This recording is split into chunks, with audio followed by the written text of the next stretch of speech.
Ah, mas que o mundo é injusto. É injusto mesmo. Ah, mas quem faz errado parece que chega mais rápido. E chega mesmo. Ah, mas quem não é fiel parece que é mais feliz. Parece mesmo. Nesse mundo tudo só parece. Mas quem quebra princípio não permanece. Constrói da forma que for. Se não for certa, não vai prevalecer. Então para de se comparar aos outros. Ah, mas que não sei o que. Não tem desculpa. Você não tá competindo com ninguém. Não. Você não tá numa corrida contra ninguém. Se você de hoje é melhor que você de ontem, tu já ganhou a parada.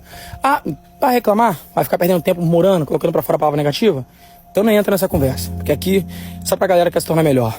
Quer se tornar uma pessoa mais sensacional. Usa a injustiça que o mundo tá fazendo. Usa as pancadas que tá levando. Tudo de errado que tá dando.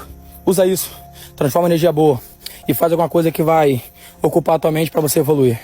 Não tem segredo. O mundo é injusto? Mas quem quebra princípio não prevalece. Quem faz errado pode até chegar mais rápido.